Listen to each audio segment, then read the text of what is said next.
Think about what kind of kid you want to be.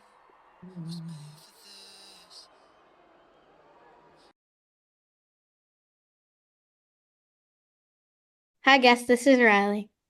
And Brycen.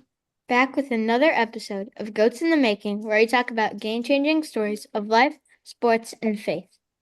On today's episode, we're excited to introduce you to Jesse Cole. Yes, you heard that right. We have the Jesse Cole with us today. Jesse Cole is the co-founder of Fans First Entertainment and the owner of the world-famous Savannah Bananas, party animals, firefighters, and tailgaters. In 2016, Jesse and his wife Emily bought the Savannah Bananas, a small team in the Coastal Plain League, a summer baseball league. After taking over, they completely transformed the league and introduced Banana Ball, which is known for its 2-hour game time limit, no walks, and crazy showdowns if the game goes to extra innings. Which, lucky for us, we got 3 of this past weekend in Fort Myers. The game is also full of performers and entertainers. He's changed the game by making baseball fun and putting fans first. Jesse even wrote best-selling books called Fans First, Find Your Yellow Tux, and Find a Way.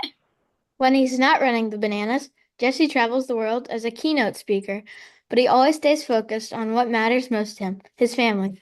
Jesse and Emily even created a foundation to celebrate the foster care community while educating and inspiring others to get involved.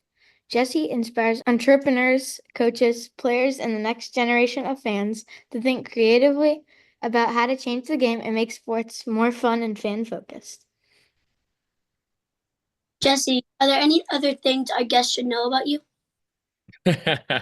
Well, you guys did a pretty good recap. You did some research there. A lot of it you guys nailed, and I'm very impressed. All right. We like to start off by getting to know our guests with a few this or that and rapid fire questions. Are you ready? Bring it, guys. Finish this thought. If I'm not at the baseball field, I'm probably With my family, playing with my kids. That's what I'm doing all the time. I played banana ball with Maverick in the backyard today. Kenna, my daughter, put on what she calls a concert, and Addie just runs around crazy as a 3-year-old. So having a lot of fun with my family. That's what I do. Are you an early bird or a night owl? Oh, early, early, early. 4:30 in the morning. I've never woken up without it with an alarm. I just get up right between 4 and 5 a.m. And I believe in winning the morning and you win the day. So I read, I write, I go for a run. I get a lot of my work done before the kids get up at 7 a.m. Greatest Showman or Wicked. Oh, all right. Well, I mean, I will say this is very tough because Wicked deserves a lot of respect for what they did. Great musical. My wife's seen it twice. I've seen it twice. But Greatest Showman, 1000%, been so impacted by P.T. Barnum. And obviously, we've taken a lot of inspiration from that in our show as well. Cookies or cake? Oh, cookies, 1000% of the time. I am a cookie monster. I love cookies. I eat them every single day.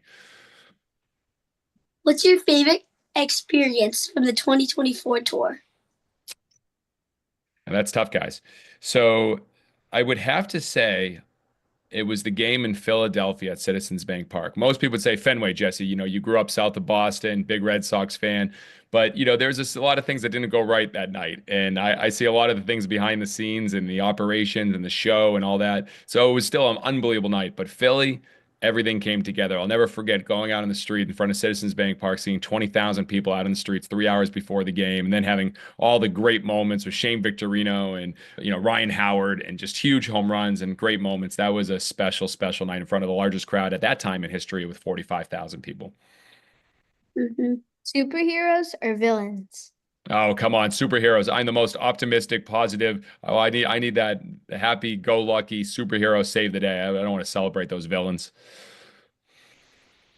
Mascot dance-off or fan sing-off? The fans sing off. You know, when you're in the crowd and you can hear everyone belting it out, that's what it's all about. What is your favorite Dalton Walden song? Oh,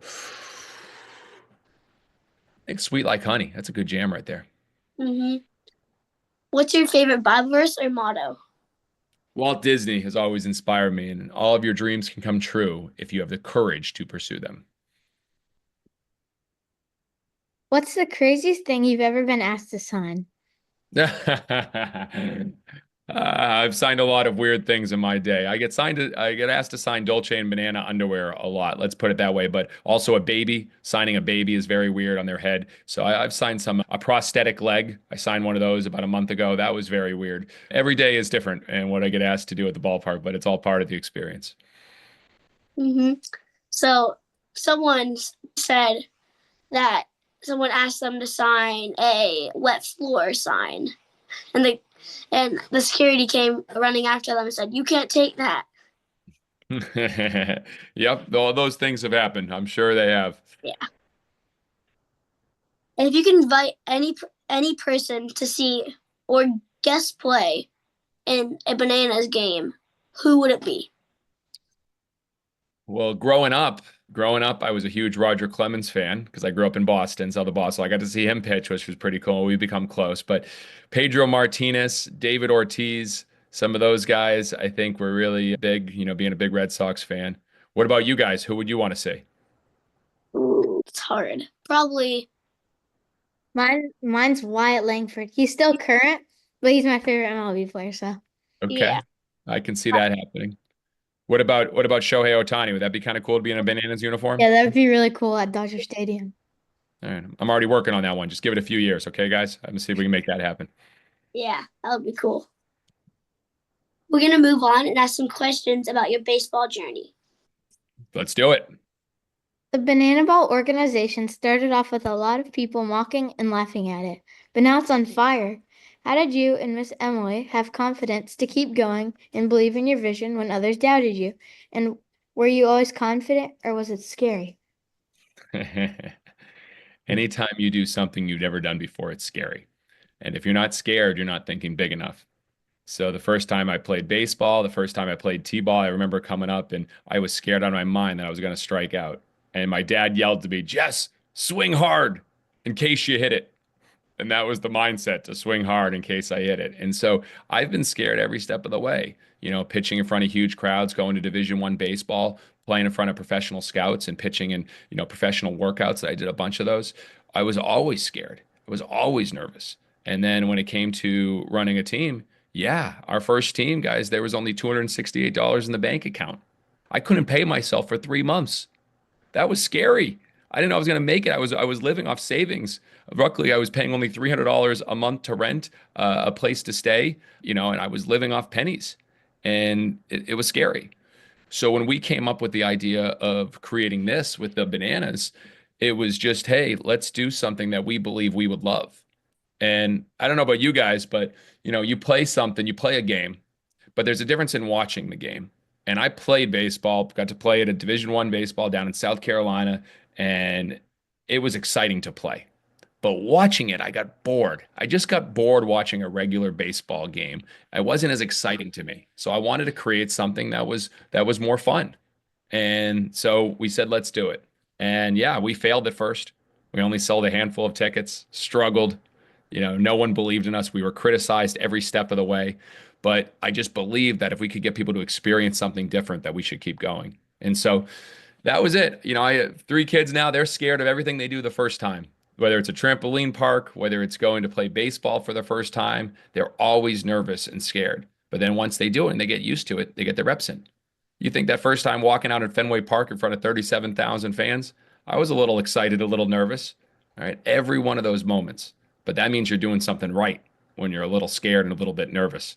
And then the criticism, that's just part of it. The only people that get criticized are the people that are really doing things. If you don't want to go criticized, stay in bed all day. Don't do anything. You won't get criticized. All right. But if you want to go out and do something big, people aren't going to like it. And that's fine. I focus on the people that do believe in what we do. And that's what I focus on every day. How do you think social media helps baseball be more exciting for kids? And what advice do you have for kids who want to use social media to share their own baseball experiences? Okay. A lot of controversy on social media and the use for kids. But I think it's how you look at anything. How you view things is how you do things. And if you view things like social media as a tool to express your creativity, then that's what it will be. Back in the day, we would draw, we would do pictures.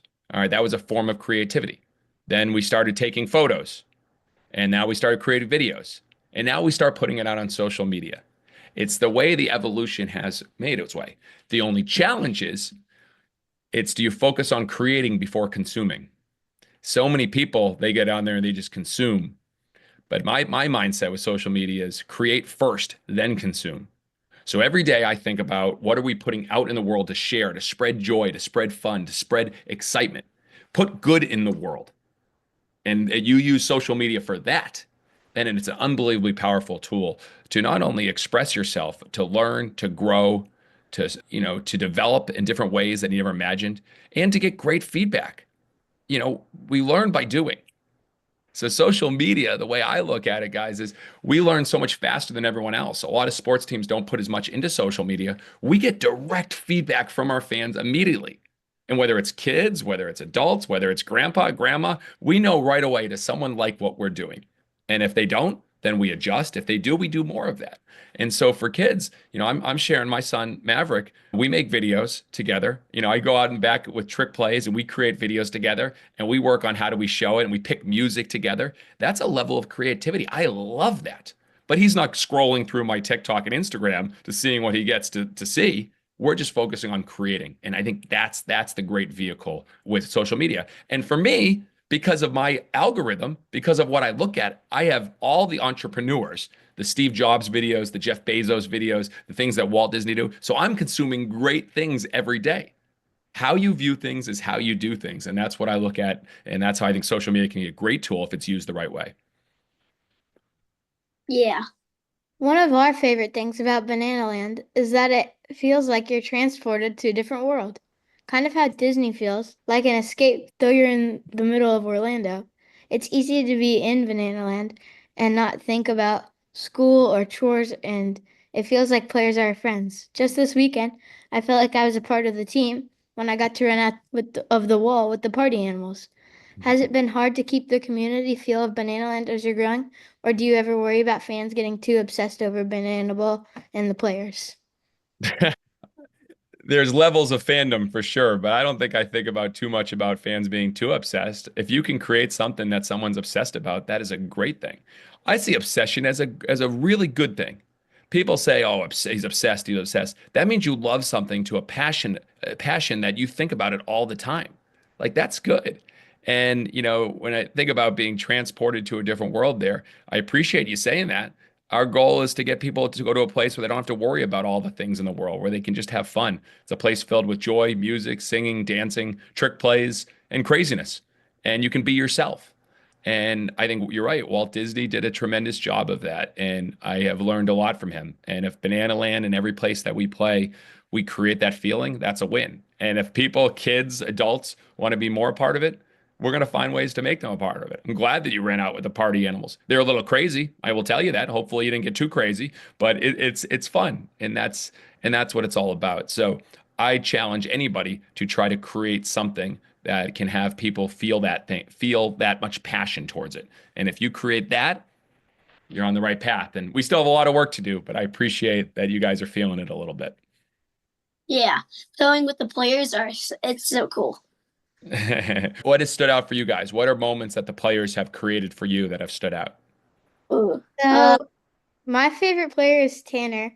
And Yeah. one time he told me that one day I could be a party animal and I can start leading. And now I'm starting to lead more in my community. And he walked up with me in Ohio for the youth tournament, and that was just really cool. And we also played basketball at Dave and Buster's in Ohio. And Mm. it was just really cool. And on the podcast that we had with him, he gave us really good advice about that, not just cheer on yourself and your team, but be happy for other teams too. Tanner's one of the best, and I think he's a good person to learn from. He stays pretty positive, doesn't he? Whether he has a bad game or whether he's has a great game, like all the home runs he's been hitting recently. All right. So I think to learn from him is great. Yeah, Tanner also came and watched my game in Ohio, and it was really meaningful to me because it was late at night. And he watched you play? Yeah. That's great to hear. And they stayed so long that they missed the bus. What about you, Bryson? So first time I played catch with Andy, Hmm. he so I signed the ball and he signed the ball, and he did Andy plus Bryson catch 8/23/2024, Savannah, Georgia, on it. Mm. And another thing, my brother got to be home run hitter, and at the youth tournament, Andy came and watched my game. Oh, So really? yeah, So Andy's your favorite player? oh yeah. You know, it's crazy. What I think about, guys, is it's all it is a player spending some extra time with you, isn't it? Spending some Mm-hmm. extra time with you, making you feel like you matter. And it was just the two of you guys, right? Just Bryson, you and Andy, and then Riley when you played bats with just you and Tanner for a little bit, right? And then you make the yeah. So that's important as you guys grow up to think about, how do you make other people feel? Maybe there's someone that doesn't have a lot of friends, but what if you go up to them and give them a high five and hang out with them and make them feel like they're special? They might never forget that. So that's what I think about with these players. They try to create those moments. And so that's great to hear. Thank you, guys. What else, guys? We've learned so much from people like Andy, Coach Rack, Tanner, Coach Gillum, and Viro. Even people behind the scenes like Walker and Joel. What's something cool you've learned from your fans, staff, or someone you've met along the way? Well, there's lots of stories. You think about the stories, the moments of what we've learned. I mean, I'm a person who every day I try to look at how do we make the experience a little better for our fans, our players, and everyone. But sometimes there's people that you learn from that you need to give them that opportunity to create a great experience. And for us, that person who's made such a huge impact is Reggie. And I know you guys know Reggie, right? And Yeah. so you may not know that Reggie wasn't a coach with us when he first started. Yeah, you got the dance right there, Bryson. Reggie didn't start as a coach. He started as literally did trash around the ballpark. He greeted fans. He did some work in the concessions. He did everything. And he just wanted a job with us. And he worked really, really hard to get a job with us. And every day he went around the ballpark, whether he was picking up trash or greeting fans with this big smile, and always said, "It's a great day for a ball game." Great energy. And then finally, one day, his birthday was on a game day. And he told me, he goes, "Jesse, just want to let you know, my birthday's on a game day." And then he proceeded to tell everyone, our entire staff, that his birthday was on a game day. So when his birthday finally came, we celebrated him, got him a cake, got him a balloons, and we said, and he was blown away. And I said, "Reggie, one more thing. Make sure you come down to the dugout before the game." And he got down there. And I'll never forget, we had the starting lineups. Everyone, you guys know, everyone's standing. The whole stadium's standing. It's loud. It's crazy. They're running through the tunnel. And we said, last but not least, you know him. You love him. Reggie.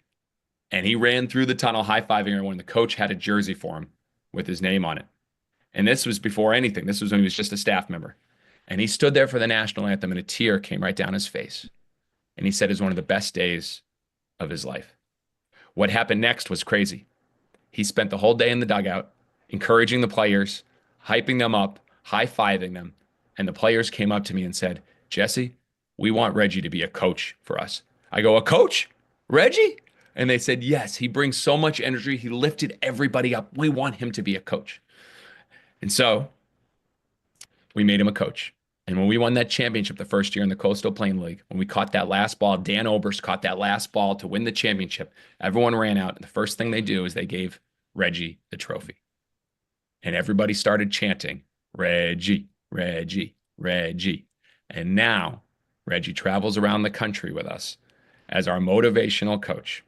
And when people they say, "Oh, we gave him an opportunity," nah, he lifts us up every single day.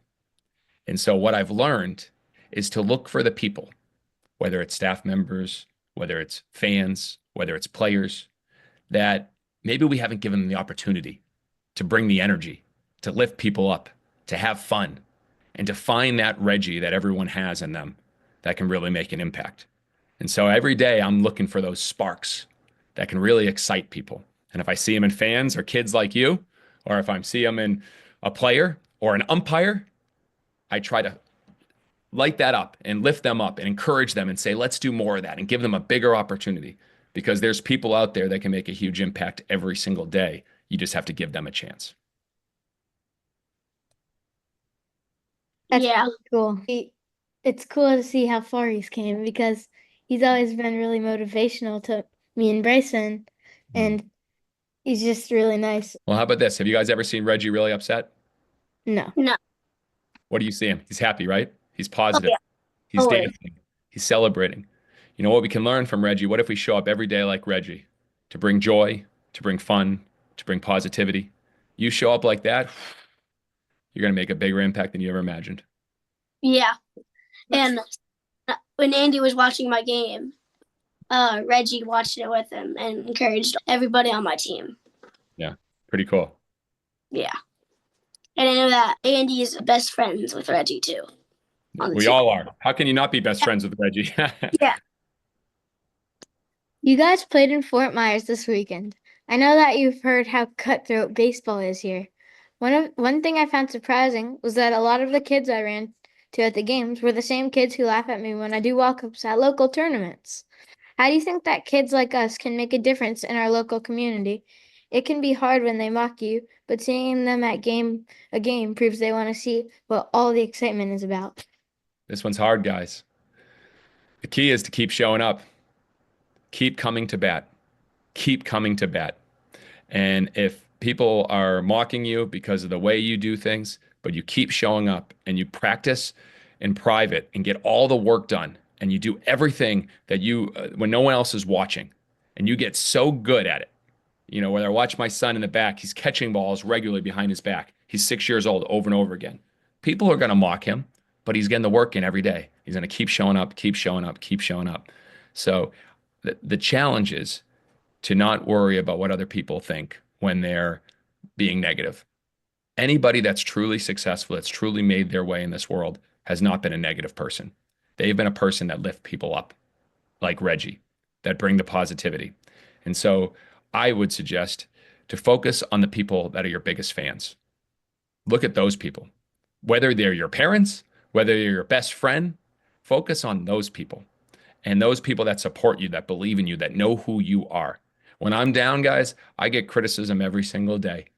I'm in a yellow tux. All right. I'm crazy. I'm bizarre. I'm doing things against the tradition of baseball. But I focus on my wife, people in that team, the people that I love, and they know we're all in it for the right reasons. And so I would say keep doing your thing. And the more fun walk ups, the more crazy trick plays, all that, there's going to be a place for all those people in Banana Land. And guys, we're just in the first inning. Banana Land's going to have thousands of people that are a part of it, millions of fans all over the world. And so for all the people that may be misfits or that may be made fun of, we've got a world for you. If you keep showing up, stay positive, bring the energy, bring the fun, and do things people have never seen before. That's what we want. We want people to celebrate their differences, what makes them different, what makes them wild, what makes them crazy. We like that. So, Riley, don't slow down. Keep walking up, keep having fun, my friend. Same thing, Brycen. You're not afraid to say it's okay to fail.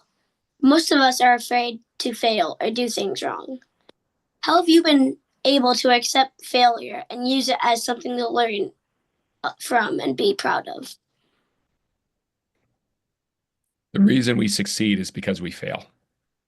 Anybody that succeeds in life has experienced failing because you've had to do things to learn how to succeed. And so for us, it's just a stepping stone. We fail every step of the way. And I think you guys, I mean, I struck out hundreds of times playing the game.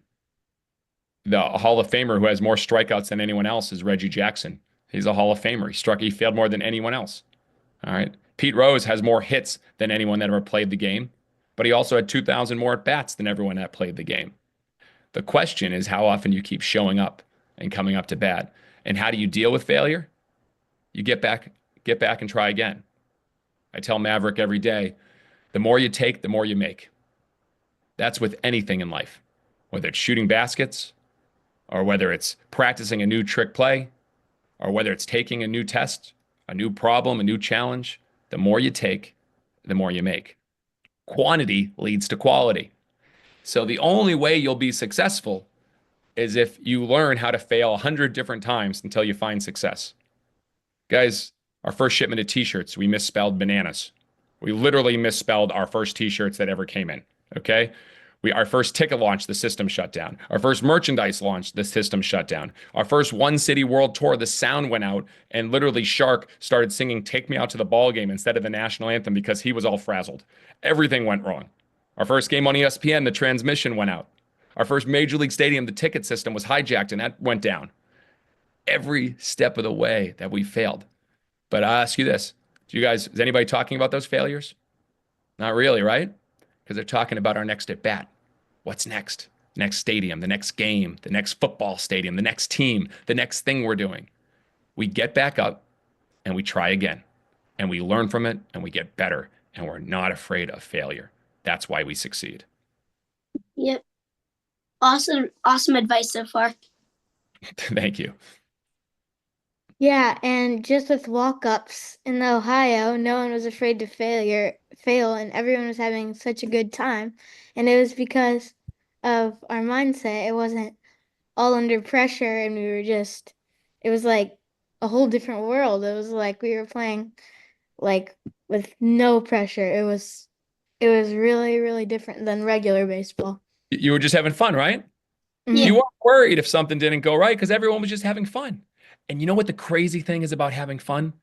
The more fun you have, the better you play. Yeah. It's very simple. If you have fun, you play better. When you put pressure on yourself, you start telling yourself about failures. When you come up just to walk up and have fun and do your thing, you're not thinking about failure, you're just thinking about enjoying yourself. We are better when we have fun. That's what this whole thing's about. And so I'm glad you were able to see that. Mhm. And also, every time that I go up to bat and I get a hit, my coach says, "That's why we dance." Yeah. If dancing I brings more hits, I'm all in on it. Definitely does for me. I love that. I played my best at youth tournament. So I had this one inning where I struck out the side in 2 minutes, and I struck out everybody with a trick pitch, and I did a 3-2-2. It's as good as it gets right there. You guys, it's almost time for you to start playing banana ball officially. All right, you guys need to keep working on it. Now, my question is, it's hard. School, everything else that goes on. There's so much work, so many things to do, traveling. How often do you guys get to practice banana ball? Every time I go to the baseball field. You practice, but the trick plays, the fun, the unique things about banana ball, do you guys every time? Yeah. Every time. Good. Every time I go to pitch, I do 5 trick pitches. I love it. So my thing for you is even right now, you got other than that Andy ball, do you have another banana ball somewhere? Yeah. All right, good. Because I think doing it with a banana ball is key, not just a regular baseball. Just do some juggling with in the house around. Just flip the ball, catch it like this. Flip the ball, catch it like this. Flip the ball, catch it like this. Just those little things working on it. You can work on it by yourself and it gets to where it comes second nature and natural. So it's that practicing every day that no one else is doing. Think about everyone that's playing banana ball 3, 4 years ago. They never did any of this. You guys are kids and you're doing it already. Practice every day and you never know what's going to happen. We should be in banana ball soon because Jason Swan said that my trick play behind the back is really, really good. He sent a message. Great. Well, he knows it. He knows it better than anybody. He does a great job over there first. What is Yeah. the most impressive thing you've seen at a tryout or in a game? How can young athletes use their own unique personality to stand out and contribute to their team? Well, the first thing was stilts hitting, seeing that 3, 4 years ago, seeing a person hit on stilts. And you guys, the story about stilts is he never had hit on stilts before. I don't know if you guys knew this. He showed up, he did a regular tryout, and he wasn't going to make the team. And then he comes out to me and says, "Hey, I got stilts. Do you want me to put them on?" I go, "Not really, unless you can hit in them." He goes, "I can hit in them." "Yes, sir." And he walks up to the batter's box and starts hitting line drives in stilts. He had never hit before, but he had the courage to say, "Yes, sir, I'll do it." And went up there, probably scared out of his mind because he's never hit on stilts. And he started hitting line drives and he made the team because of that. Since then, in Philly, we had another player show up on a unicycle and started taking batting practice on a unicycle while staying in the batter's box. He showed up doing other things. What makes you different is the hardest question in the world. And so what I always challenge is if you're going to show up, you got to find a way to stand out and do something people have never seen before on a baseball field. Matt Wolf did that. His first tryout, he was throwing pitches between his legs and cartwheel pitches I'd never seen before. That's how you stand out. We don't need any more baseball players. Do something fun, do something crazy, do something that may fail, but we're like, wow, what if he actually gets that? That'd be pretty cool.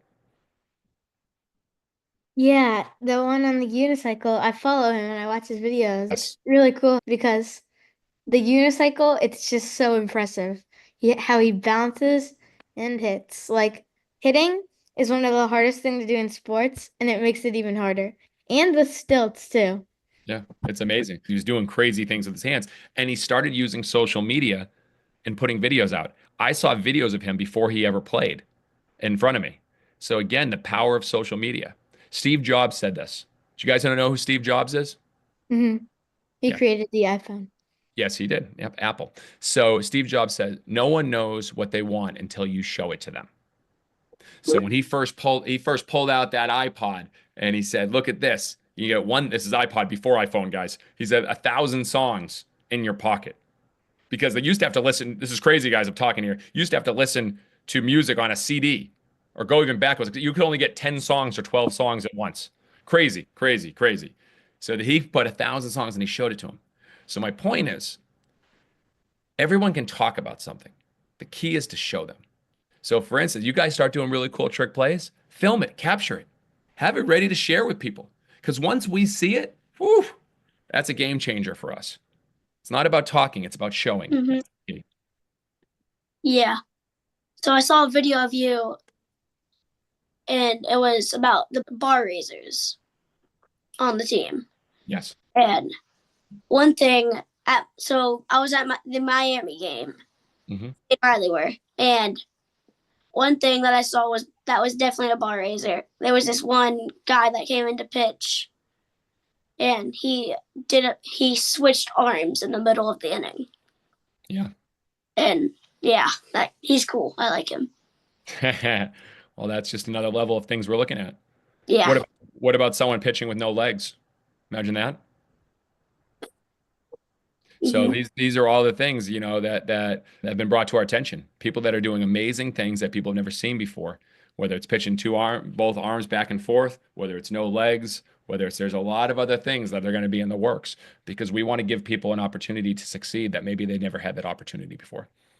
Now, Pat, who pitched in Miami, he pitched in the major leagues. He's unbelievable talented. He deserved every bit of it. But there's a lot of other people that may not have the opportunity to pitch at the highest level. And so we're looking for those opportunities with everyone to see, hey, could you succeed in banana ball? And, you guys probably saw Jocelyn Alo and Ashton Lansdale and Val Perez. They all had huge success and they are tremendously talented. But they might not have the opportunity to play in the major leagues, but can they play at the highest level of banana ball and succeed? Yes. And that's what excites us about giving those opportunities for as many people as possible to help inspire a future generation of kids and females and everybody to be able to succeed at our level. A lot, or maybe even all your athletes have college degrees, and a lot of them even have more advanced degrees or training. How important is it for young athletes to balance their passion for sports with other activities such as schoolwork? Ooh, this is delicate because I think it's a different world now than it was 10, 20, 30 years ago. Our kids are homeschooled. I think education is changing dramatically. And do I believe in learning? 1,000%. Guys, right in front of me, I have probably 3,000 books. I read every single day. My kids read every single day. And I think learning is everything. But I think the conventional way of learning and, going to college, and I don't know if that's the necessarily the best way for everyone moving forward. I think there's a value towards college, especially for, tailored specific things like, being a doctor, being a scientist. But I think a lot of it is just learning by doing. And, so many people can get into a field and be very successful. Who's to say that a 12, 13, 14, 15, 16-year-old couldn't be unbelievably successful in banana ball and working with our organization, or an 18-year-old or a 19-year-old? I think the key is just to learn and grow and learn from the best. I learned from Walt Disney, Jeff Bezos, Steve Jobs. I learn from the best every single day. And I've learned more in a short period of time than maybe my conventional traditional education. So to answer your question, I think it's important to balance, always be learning. Always be learning. Be a sponge. Learn, learn, learn. But maybe not the traditional, conventional way is best now. It's learn whatever you're passionate about, whatever you're obsessed with, whatever you wake up and get excited about learning about, learn that. Focus on that. I think that's important. Yeah. Time for a little segment we like to call home run or strikeout. We're going to ask you a series of topics, and you're going to decide if they're a home run or if they're a strikeout. Okay, let's do it. Socks with slides. No, to me, that's a strikeout. Pineapple on pizza. Yeah, I would give it a double. It's not a home run, but it's okay. Travel ball sports. Not the traditional way it's done now. It has an opportunity to be a home run if done differently. Right now, it's a strikeout. The Sandlot. The movie? Yeah. Oh, geez, home run, grand slam, tremendous. Mint chocolate chip ice cream. My wife's favorite, so I will give it a home run for her. Playing sports besides baseball. A home run, definitely. I believe in that 1000%. Focus on play other sports in the beginning, get athleticism. You don't want to get burned out on one sport too young. Yeah. I do lacrosse and I do karate too. Awesome. So, yeah. Love it. Banana land at sea. Home run. What do you guys think? Home run. All right. Run. You guys want us to do it again? Oh, yeah. Oh, yeah. Yeah, definitely. Yeah, that would be a grand slam for me. Snowing in Savannah. Oh, strikeout. That hurt our. We didn't get to have our full. We had some games and some inter squads ready to get ready for the tour, so that slowed us down a little bit. Yeah. Selling out Fenway. How can you not say home run? Mm-hmm. I was at Fenway. I was with my cousin.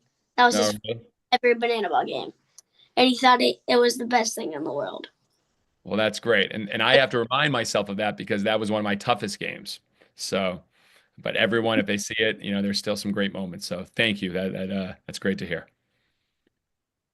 Before we end tonight, we want to give you an award based on what we love about you. We want to give you the Fans First Pioneer Award. Your creativity, passion, and dedication to making the game fun for all fans of all ages, especially us, is truly inspiring. You have turned baseball into a magical experience that we look forward to going to every single time. We would be at every single game, every single weekend, if possible. But more than that, you've helped us see that if you believe in yourself and surround yourself with the right people, anything is possible. Thank you for showing us that sports and competition is more than just winning. You've introduced us to a world where sports bring pure joy, and you are our hero for that. Brycen and I also found each other through Banana Land, and we're so grateful for that. It's a little crazy to think that if you didn't have the bravery to trust in your vision, we may have never met each other. This podcast wouldn't even exist, and our favorite players who have helped us guide in our youth athletics journey wouldn't even be on our radar. We can't wait to see what amazing ideas are next, and one day be part of the next generation of players. Sometimes 10 more years seems so long to wait. Guys, this is amazing. Seriously, thank you. Thank you for the kind words. You guys have inspired us a lot. You can see what's possible with Banana Ball and Banana Land and creating this. Thank you, guys. That is a great word and a great award. Time to flip the script. Do you have any questions for us? Yes, and you're playing my game. I used to always do that. So my question goes into the spirit of you guys. What if you were to try to make youth banana ball more successful? What would you guys do if you wanted to have more kids playing the game? How would you know all the kids, kids that are playing. What holds kids back from wanting to play banana ball? Ooh. What are your friends, if you said some people like, why do they not want to play? What do you hear? Definitely coaches all around. Like, I feel like coaches should let the kids have fun. Yeah. My coaches do a really good job with that.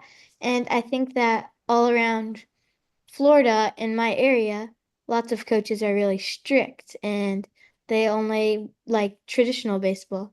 And I think that should change and they should have a little bit more fun. Hmm. And all right, so I'll go on this too. What has been your favorite moments of a other than just the special moments of players? What are your favorite things during a game that you guys like, and what are maybe some things you'd like to see more of? So my friends say why they don't want to do banana ball is I think Yeah, they just care. They care too much what other people think. yeah, yeah. They don't want to be laughed at. Yeah. Cool. What about favorite things in a game? Favorite things you guys like in a game, or other things you'd want to see? The 3-2-2s. I like that. I like those. You like the dances? All right. I like the walk-ups a lot. I like definitely the party animals. Yeah. Definitely 100% I like the party animals walk-up songs. And the bananas too. They're all really cool. And like they just prove that you could have fun and still hit home runs. Because look at Jake Skoll last year hitting Yeah. so many. Same with Eric Jones Jr. They both hit so many home runs.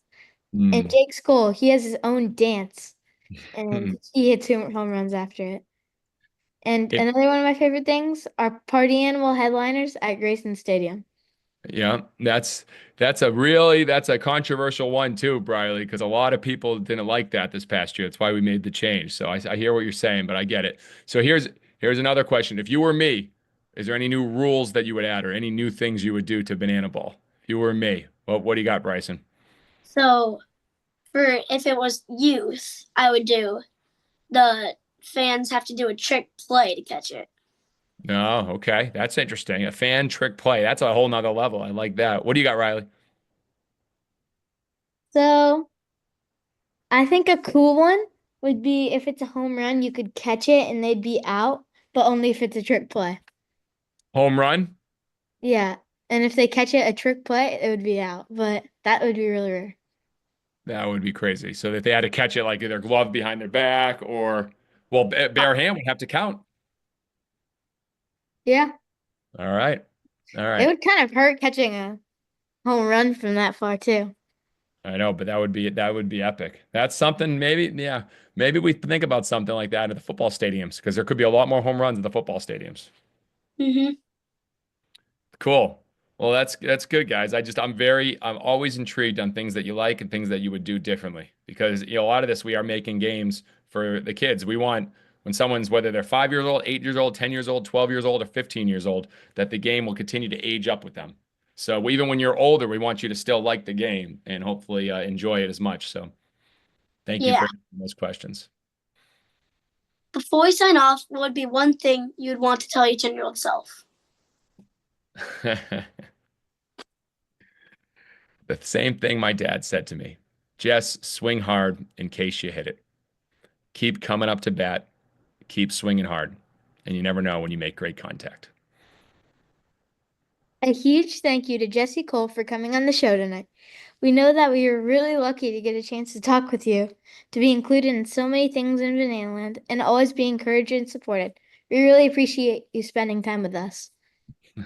Thank you guys. You guys were awesome. Really, really Thank you were. so much. This is Bryson. And Riley, Thank you for joining us for this episode, and until next time. think about what kind of kid you want to be.